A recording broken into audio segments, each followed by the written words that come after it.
함께 읽고 들을 하나님의 말씀은 다니엘서 9장 1절부터 14절까지입니다.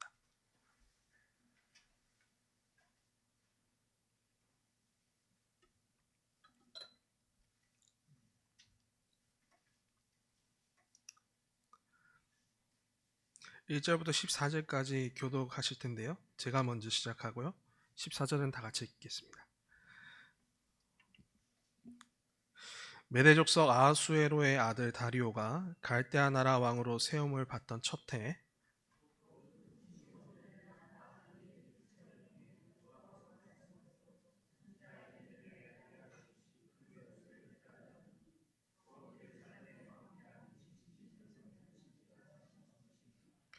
내가 금식하며 베옷을 입고 재를 덮어쓰고 주 하나님께 기도하며 간구하기를 결심하고,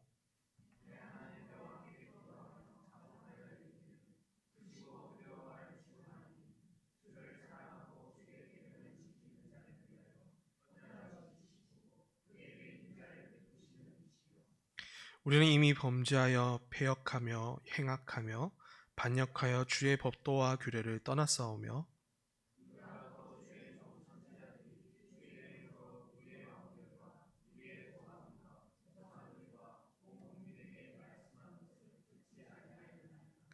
주여 공의는 주께로 돌아가고 수치는 우리 얼굴로 돌아옴이 오늘과 같아서 유다 사람들과 예루살렘 거민들과 이스라엘이 가까운 곳에 있는 자들이나 먼 곳에 있는 자들이 다 주께서 쫓아내신 각국에서 수치를 당하였사오니 이는 그들이 주께 죄를 범하였음이니이다.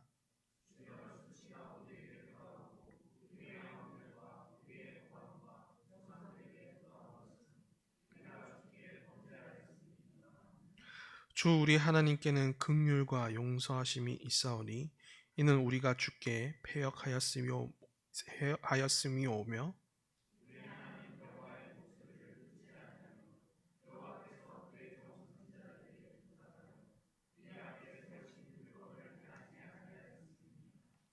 온 이스라엘이 주의 율법을 범하고 치우쳐 가서 주의 목소리를 듣지 아니하였으므로 이 저주가 우리에게 내렸으되 곧 하나님의 종 모세의 율법에 기록된 맹세대로 되었사오니 이는 우리가 주께 범죄하였음이니이다.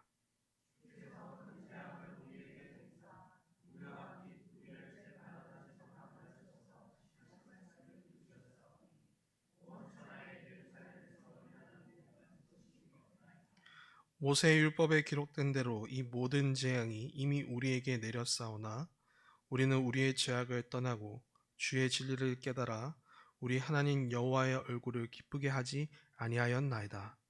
그러므로 여호와께서 이 재앙을 간직하여 두셨다가 우리에게 내리게 하셨사오니 우리의 하나님 여호와께서 행하시는 모든 일이 공의로우시나 우리가 그 목소리를 듣지 아니하였음이니이다.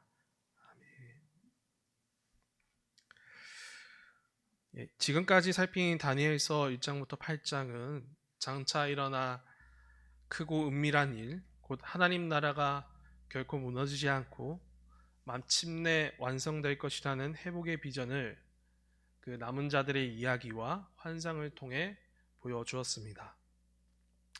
그런데 한 가지 눈에 띄는 점이 있습니다. 이 모든 장면 속에서 왕국이 왜 무너졌는지, 곧 이스라엘의 죄와 언약 파기에 대한 회개와 반성이 직접적으로 언급되지 않는다는 사실입니다. 분명 왕국이 멸망한 이유는 그들의 죄악 때문인데 이 앞선 장들은 이러한 문제를 침묵한 채 먼저 하나님의 주권과 통치의 확실성을 드러나는데 초점을 맞춘 것으로 보여집니다. 이 흐름만 놓고 보면 마치 죄의 문제는 뒤로한 채 회복만을 바라는 그런 뻔뻔한 모습을 느끼게 합니다. 그러나 9장에 이르며, 오늘 우리가 읽은 이 본문에 이르면 다니엘은 비로소 그리고 매우 철저하게 이스라엘의 멸망을 하나님의 의로우신 심판으로 인정하고 조상과 백성 모두의 죄를 낱낱이 고백하고 있습니다. 이는 다니엘서에 나타난 이 회복이라는 비전이 결코 뻔뻔한 소망이 아니라 참된 회개의 자리를 통해 다시 언약이 회복될 것임을 분명하게 증거하고 있습니다. 그러므로 오늘 우리는 이 9장에 나타난 다니엘의 기도문을 통해 회복이 어디서부터 이루어지는지 확인하게 될 것입니다. 이를 통해 우리도 언약 백성을 향해 베푸시는 그 은혜의 회복에 함께 참여하고 복된 회복의 시간이 모두에게 있기를 주님의 이름으로 소원합니다. 본문의 시작인 1절부터 2절은 다니엘이 기도하게 된 배경이 무엇인지 설명합니다. 다니엘은 바벨론 왕국이 무너지고 메대 사람 다리오가 새로운 이 지역의 왕에 오른 첫 해에 책을 통해 깨달음을 얻었다라고 진술합니다. 그 책은 바로 선지자 예레미야가 기록한 예언서 예레미야서입니다. 그는 이 책을 읽으며 중요한 사실을 확인하게 되는데요. 바로 이 선지자를 통해 말씀하신 이 70년 예루살렘의 황폐함이 곧 지나갈 것이라는 하나님의 말씀이었습니다. 한번 그 내용을 직접 확인해 볼 텐데요. 그 중에 대표되는 말씀이 예레미야 29장 10절입니다. 제가 읽어드리겠습니다. 예레미야 29장 10절. 여호와께서 이와 같이 말씀하시니라. 바벨론에서 70년이 차면 내가 너희를 돌보고 나의 선한 말을 너희에게 성취하여 너희를 이곳으로 돌아오게 하리라. 다니엘이 이 약속을 읽었을 때는 이미 그 말씀이 이루어질 정해진 때가 가까워진 상황이었습니다. 그가 바벨론 포로로 끌려온 것이 기원전 605년이었고 이 다리오가 왕위에 오른 해가 기원전 539년이니 거의 약 66년 또는 67년이 지난 시점입니다. 비록 문자적으로 정확히 70년이 채워진 시점이 아니라고 할지라도 하나님의 징계가 거의 끝나고 회복의 때가 도래했음을 깨닫기에 충분한 때입니다. 그래서 다니엘은 하나님의 말씀을 붙잡고 이 회복의 때를 위하여서 중요한 자리로 나아가게 되는데요. 그것이 바로 오늘 나타난 기도의 자리가 되겠습니다. 그가 기도의 자리로 나아간 것은 이러한 회복의 때를 깨닫는 것뿐만 아니라 그리고 하나님께서 주신 말씀의 깨달음 위에 철저히 이루어지고 있습니다. 하나님은 모세에게 율법을 주시면서 순종을 요구하셨고 혹여 그들이 실패하여 저주와 심판을 받는 와중에도 회복에 이르는 길을 가르쳐 주었습니다. 그 방법에는 구약의 제사가 대표적이겠지만 그것이 이루어지지 않을 때를 대비해서 하나님께서 가르쳐 주신 또 하나의 방법은 기도입니다. 그것이 레위기 26장 40절부터 42절에 나타나고 있습니다. 레위기 26장 40절부터 42절입니다. 이것도 제가 읽어드리겠습니다. 그들이 나를 거스른 잘못으로 자기의 죄악과 그들의 조상의 죄악을 자복하고 또 그들이 내게 대항함으로 나도 그들에게 대항하여 내가 그들의 원수의 땅으로 끌어갔음을 깨닫고 그 할례 받지 아니한 그들의 마음이 낮아져서 그들의 죄악의 형벌을 기쁘게 받으면 내가 야곱과 맺은 내 언약과 이삭과 맺은 내 언약을 기억하며 아브라함과 맺은 내 언약을 기억하고 그 땅을 기억하리라.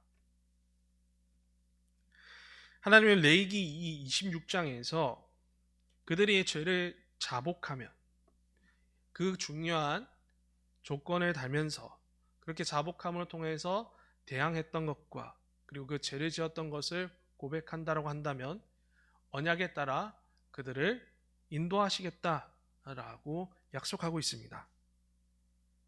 이는 언약 백성의 징계를 받을 때 어떻게 다시 회복될 수 있는지 그 분명한 원리가 나타나 있는 것입니다. 곧 자기와 조상들의 죄악을 자복하고 하나님의 징계를 억울해하지 않으며 그분의 의로우신 판단을 인정하고 그렇게 낮아진 마음으로 하나님께 돌아오면 하나님께서 아브라함과 이삭과 야곱과 맺은 언약을 다시 기억하시며 회복을 베푸신다라고 약속하고 있습니다.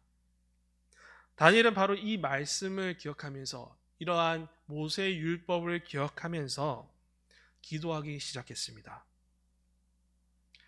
그는 이 하나님께서 정하신 이 회복의 절차에 따라서 똑같이 이 기도문에 적용하기 시작합니다. 철저한 죄의 자복, 그리고 하나님께서 징계를 내리셨다라는 그 인정함, 그리고 언약에 따라 회복을 강구하고 있습니다. 그래서 한번 말씀을 보시면요, 죄의 자복이 5절부터 11절 중반까지 나타나고요, 그리고 11절 후반절부터 14절까지 그 징계에 대한 인정함이 나타나고 있습니다. 그리고 9장 그 기도문에 오늘 읽지 않았지만 15절부터 19절까지는 그 언약에 따라 회복을 강구하고 있는 내용이 등장하고 있습니다. 이처럼 다니엘은 그냥 기도한 것이 아니라 철저히 하나님께서 정하신 그 원리와 원칙에 따라서 회복에 이르는 그 절차에 따라서 이 기도문을 써내려가고 있는 것입니다. 이제 다니엘은 금식하며 베옷을 입고 죄를 덮어쓴 채 하나님 앞에 철저히 낮아짐으로 회개의 자리에 들어서게 됩니다. 이것이 3절부터 이제 시작이 되는데요. 이는 단순한 외적 행위가 아니라 자신과 이스라엘의 죄가 언약을 떠난 데서 비롯되었음을 깊이 자각하고 드러내고 있는 진정한 애통의 표현입니다. 그래서 그는 기도의 첫머리에서 자복한다라는 동사를 사용하여 자신의 기도가 무엇인지 분명하게 드러나고 있습니다. 4절에 내 하나님 여호와께 기도하며 자복하여 이르기를. 다니엘은 이 기도를 통해서 말씀을 떠난 죄에 대한 고백임을 분명히 밝힙니다. 그리고 그 죄의 고백의 시작은 곧 언약을 맺으신 하나님을 기억하는 것입니다. 다니엘은 이렇게 자복하여 이르기라는 그 결단과 그 자신의 그 의지를 나타낸과 동시에 그 시작했던 기도의 첫 머리는 하나님의 이름을 부르는 것입니다. 그는 이렇게 부르고 있습니다. 크시고 두려워할 주 하나님, 주를 사랑하고 주의 계명을 지키는 자를 위하여 언약을 지키시고 그에게 인자를 베푸시는 이시여. 이는 그의 기도가 단순한 죄책감에서 흘러나온 것이 아니라 언약에 신실하신 하나님을 붙드는 그 믿음의 고백으로부터 시작된다라는 사실을 증거하고 있습니다. 다니엘은 자신의 기도, 이 회복의 때에 맞춰서 일어나는 이 자복의 기도가 어떤 자신의 어떤 자랑과 내가 먼저 깨달아 알았다는 그런 의를 통해서 나오는 것이 아니라 오직 언약을 맺으신 그 하나님께만 두면서, 비록 하나님의 백성들이 언약을 지키지 못하고 이렇게 반복해서 어겼지만, 그리고 그 징계 가운데 있지만 그 언약을 따라서 다시 회복시킬 분도 하나님 한 분뿐이시라는 그러한 믿음과 확신 속에서 그는 자신의 기도를 시작하고 있는 것입니다. 이렇게 언약의 하나님을 향한 믿음으로 시작된 이 기도는 바로 구체적인 자복으로 이어집니다. 다니엘이 이렇게 기도하는 그 자복 가운데는 그 자복의 근거를 두는 게 있습니다. 바로 이스라엘이 말씀을 듣지 않은 죄에서 찾는 것입니다. 그 뒤에 나타난 모든 내용들은 그 이스라엘이 말씀을 듣지 않음으로 라는 그 죄에서 비롯된 고백이 등장하고 있는 것입니다. 먼저 5절부터 6절을 한번 보도록 하겠습니다.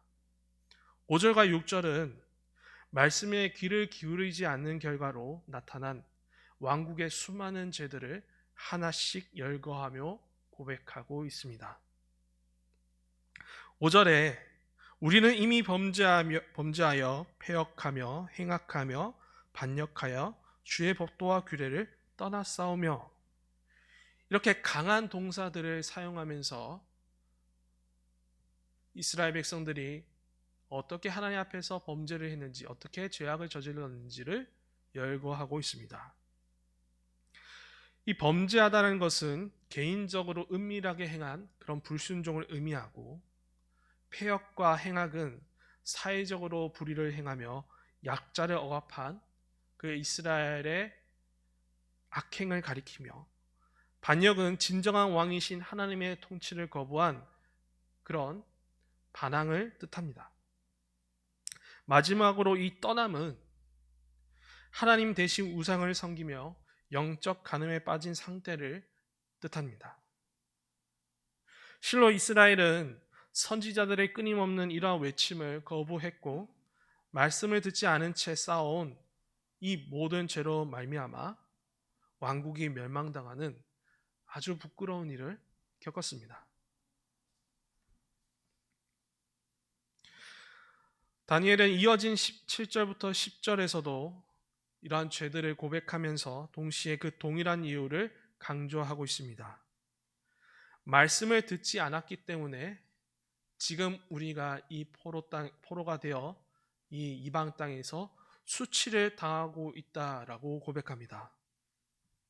그는 주는 의로우시고 우리는 오늘과 같이 수치를 당하나이다라고 고백하면서 수치는 백성에게 돌아가고 공의는 오직 하나님께 있음을 분명히 합니다. 이 수치는 유다와 예루살렘뿐만 아니라 사로잡혀 여러 나라에 흩어진 모든 이스라엘에게 내려진 현실이었습니다. 다니엘은 이것이 단지 어떤 정치적 패배가 아니라 분명하게 말씀을 거역한 반역의 결과임을 인정하고 그것을 서슴없이 드러내고 있습니다. 이스라엘 백성들의 그 완악함은 끝에 달았었습니다. 하나님의 용서와 자비가 풍성했음에도 불구하고, 하나님께서 끝까지 인내하셨음에도 불구하고, 선지자를 보내어 그렇게 돌아오라고 말씀이 전해졌음에도 불구하고 그들은 끝내 돌아오지 않았고 그 결과로 이러한 수치를 당하게 됐다라고 다니엘은 고백하고 있는 것이죠. 마지막으로 11절부터 14절에서는 이 다니엘이 지금 겪고 있는 이 모든 재난과 포로 생활이 하나님께서 이미 말씀을 통해 경고하신 그대로 말씀을 지키지 않고 말씀을 듣지 않은 채로 일어나는 그 저주들이 그대로 이루어졌음을 인정하고 드러내고 있습니다. 이는 단지 역사의 우연이 아니라 언약을 떠난 이스라엘에게 하나님께서 말씀하셨던 그 저주와 심판이 정확히 성취된 결과입니다. 하나님의 언약에 따라서 여러 단계의 징계를 통해 끊임없이 그들을 경고하셨습니다. 레위기 26장과 신명기 28장 지금 상세하게 다뤄보지 못하지만 나중에 한번 찾아보시면 그 레위기 26장과 신명기 28장에는 하나님께서 언약을 어길 때 주시는 다양한 징계들이 나타나고 있습니다. 흉년과 기근, 병과 재앙, 외적의 침입, 땅의 황폐함 등 점점 강도가 더해지는 그런 징계성 경고들이 그리고 그런 징계들이 나타나고 있습니다. 그러나 백성이 여전히 마음을 돌이키지 않을 때 그 마지막 단계로 주어지는 그 징계가 있는데 그것이 바로 나라를 빼앗기고 포로로 끌려가는 징계, 곧 언약의 저주 가운데 가장 무거운 심판이 그들이 당한 이 수치입니다. 다니엘은 지금의 이 포로 생활이 바로 그 최종적 징계이고 하나님께서 이 언약에서 분명히 말씀하신 그대로 이루어졌음을 인정하고 있습니다. 이처럼 그는 자신들이 당한 고난보다 더 큰 문제가 이 모든 징계를 당하면서도 이 진리를 깨달아 알지 못했다라는 사실을 거부하면서 하나님 말씀을 거부한 죄가 얼마나 심각한지 확인시켜주고 있습니다. 그래서 오늘 우리가 살핀 본문의 마지막을 보시면요, 이렇게 고백하고 있습니다. 그러므로 여호와께서 이 재앙을 간직하여 두셨다가 우리에게 내리게 하셨사오니 우리의 하나님 여호와께서 행하시는 모든 일이 공의로우시나 우리가 그 목소리를 듣지 아니하였음이니이다. 하나님의 목소리를 듣지 않는 그 죄의 결과와 그 모습은 너무나도 비참했고 왕국의 멸망과 포로 생활이라는 엄청난 수치를 가져왔습니다. 그것은 이스라엘 백성들에게 있어서 너무나도 부끄럽고 입에 담기 어려운 일들이었지만 다니엘은 지금 이 기도 가운데 아주 철저하게 다 드러내고 있습니다. 그는 레위기 26장 그 40절부터 42절에 나타난 그 회복의 절차에 따라서 말씀에 듣지 않은 죄를 철저히 고백하고 그리고 인정하는 기도를 하고 있습니다. 그런데 여기서 우리는 두 가지 질문이 듭니다. 첫 번째 질문은 왜 회복을 위하여서 이러한 엄격한 죄의 고백이 이루어지는가? 그리고 두 번째 질문은 다니엘은 왜 대표로 이 기도를 드리고 있는가입니다. 이 질문에 대한 답은 오늘 본문을 통해 우리가 새길 이 경건의 교훈과 적용으로 연결됩니다. 먼저 첫 번째 질문에 대한 답을 살펴볼 텐데요. 왜 회복을 위하여서 하나님께서는 이러한 엄격한 죄 고백의 절차를 세우셨고 그것을 해야 되는가입니다. 그 이유는 다름 아니라 참된 회개를 위해서입니다. 많은 이들이 회개를 잘못 이해하는 부분이 있는데요. 회개를 내가 잘못했습니다 라고 말하는 그런 행위로만 생각합니다. 하지만 성경이 말하는 회개의 본질은 죄에서 돌이켜 하나님께로 돌아가는 삶의 전적인 전환입니다. 내가 얼마나 하나님으로부터 멀리 떠나왔는지 확인하고 다시 돌아가려고 하는 그런 순종이 나타나야 하는 것이죠. 이를 위해서 먼저 죄의 본질을 인정하고 그것을 확인하는 자리가 반드시 필요합니다. 우리가 얼마나 하나님으로부터 멀어졌는지, 그분의 말씀에서 얼마나 벗어났는지를 깨닫지 못하면 하나님께로 돌아갈 길이 보이지 않기 때문이죠. 우리의 질성은 이 길을 늘 가리고 있습니다. 우리가 얼마나 떠나왔는지를 늘 무지한 채 있도록 만들고 있고, 우리가 하나님 말씀 앞에서 비추어서 얼마나 하나님 말씀 앞에서 떠나 있는지를 인정하지 못하도록 만드는데요. 그렇기 때문에 하나님께서는 그 회복의 절차를 위하여서, 회복을 위하여서 먼저 너희들이 철저한 죄의 고백이 있어야 된다라고 세우신 것으로 생각될 수 있습니다.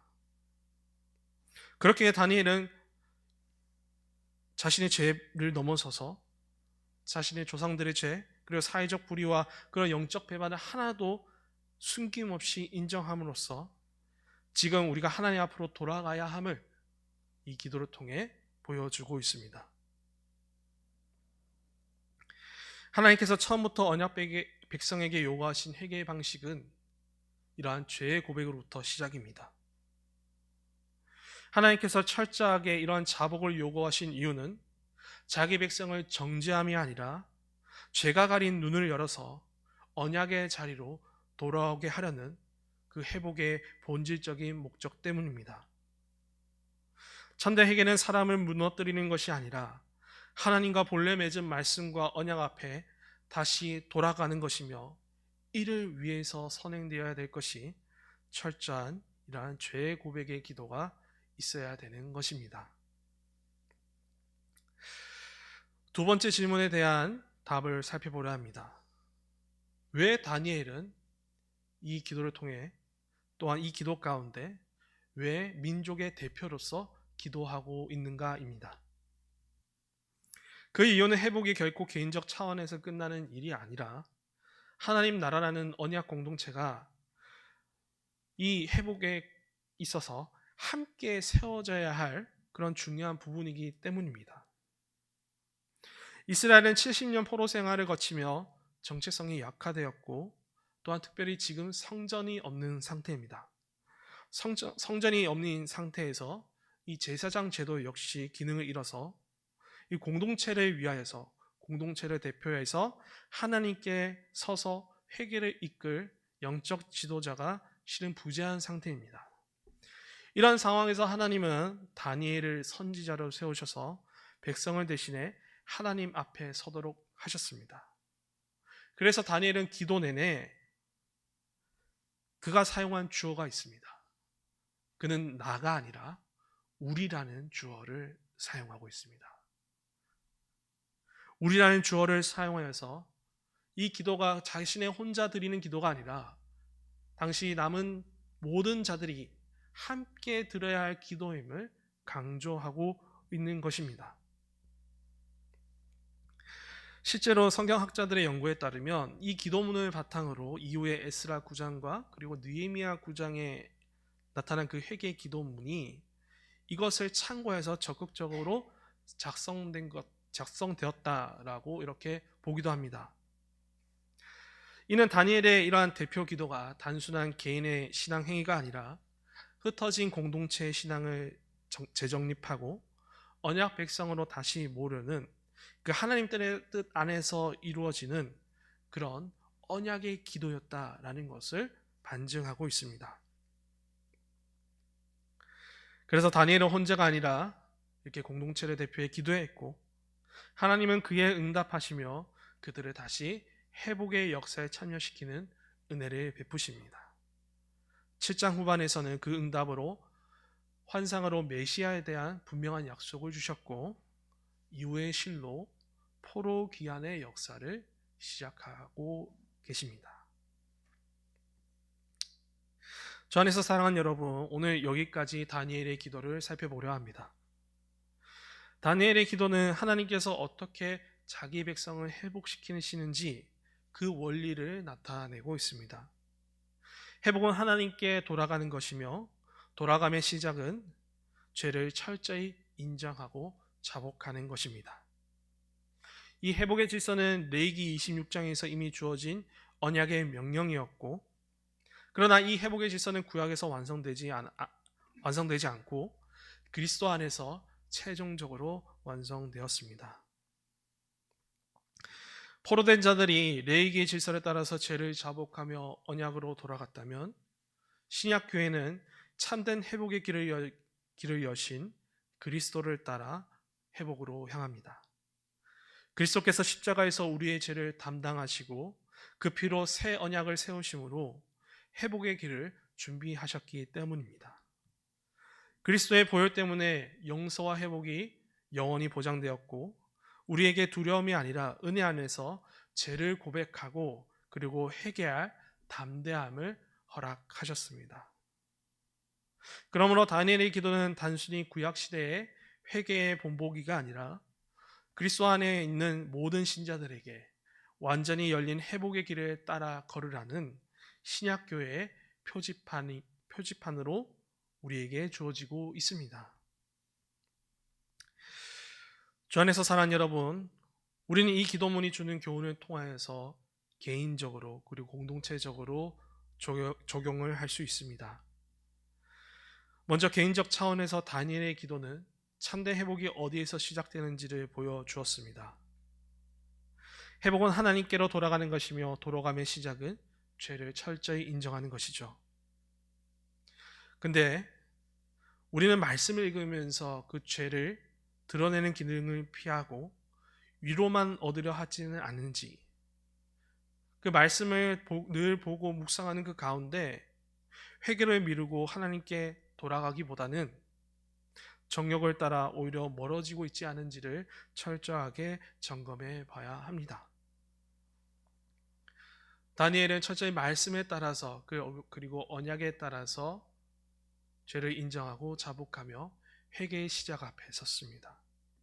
그렇다면 우리 역시도 늘 보는 이 하나님의 말씀 앞에서 우리가 어떤 존재임을 철저히 확인해야 할 터인데 그 확인의 과정에서 내 죄를 부정하고 오히려 은밀한 것을 더욱 감추려 하고 있지 않은지를 점검해 봐야 된다라는 것이죠. 만약 그렇지 못한다라고 한다면 우리는 이 회복의 길 위에 시작할 수 없을 겁니다. 다음으로 공동체적 차원에서 이 다니엘의 기도는 교회가 어떻게 회복을 경험하는지를 또한 가르치고 있습니다. 다니엘이 나가 아니라 우리라는 주어로 기도한 것은 공동체 전체가 함께 하나님께 돌아와야 회복이 이루어진다라는 것을 보여주고 있습니다. 그렇게 공동체의 잘못을 숨기거나 문제를 덮어두면 그 모두의 회복이 멀어지고, 반면에 죄를 인정하고 자복하는 공동체에는 하나님께서 다시 샘을 주신다라는 그 은혜의 약속을 담아내고 있습니다. 그렇기 때문에 종교 개혁자들도 이 기도원이 주는 교훈 때문에 예배의 시작에서 죄에 대한 고백의 기도를 순서로 두었고, 대표 기도 속에서도 교회의 죄를 고백하도록 그 내용을 지켜야 된다라는 것을 정해 놓았습니다.